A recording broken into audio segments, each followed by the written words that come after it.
예, 오늘 오후 2시 반에 국회 기빈식당에서 그 정책의장 회담이 열립니다.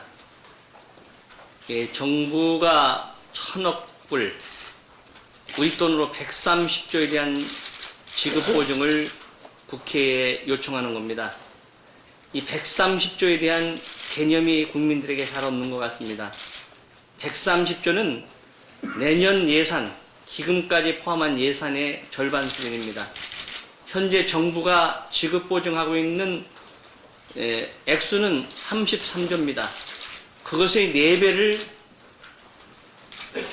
은행이 잘못한 것을 국민의 세금으로 물어줄지도 모르는 돈을 국회가 통과시켜달라는 의미입니다. 우리는 그 불가피성을 인정하지만 철저한 책임을 물어야 되겠다는 겁니다. 그 책임의 첫째는 은행입니다.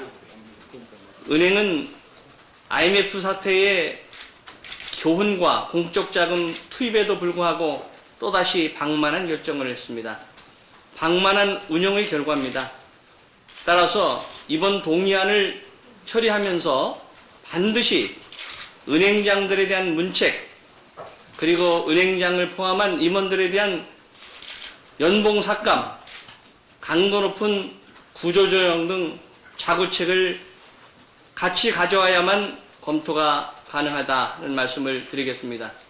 또 하나는 정책의 오류에 대한 책임을 분명히 묻겠다는 겁니다. 이러한 책임을 묻지 않고서는 앞으로 재발 방지에 대한 보장이 없기 때문입니다. 강만수 팀은 이 위기가 발생한 이후에 어떤 모습을 보였는가? 불과 며칠까지만 해도 충분한 외환 보유고 때문에 아무 문제가 없다고 낙관하던 것이 어떤 결과를 가져왔는가? 더 이상 시장이 신뢰하지 않는 강만수 팀을 그대로 둬서는 안 될 겁니다. 그리고 정말로 시민들이 원하는 물가 안정과 서민들의 소비 진작을 위해서는 민주당이 주장하는 부가가치세 30%가 가장 현명한 적절한 대안이라는 것을 정부 여당이 분명히 인식해야 합니다.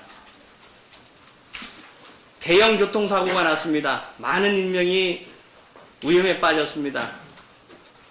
한나라당은 정부는 환자를 병원에 하자는 얘기만 합니다. 후송시켜야죠. 그러나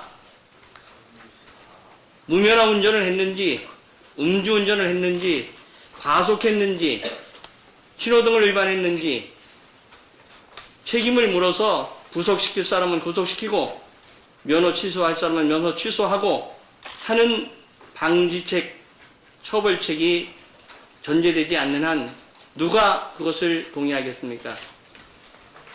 130조라는 어마어마한 돈을 정부가 국민의 세금으로 물어줄 수도 있는 그러한 문제를 결코 책임과 재발 방지책이 없이 동의해주기 어렵다는 것이 국민의 뜻이라고 우리는 판단합니다.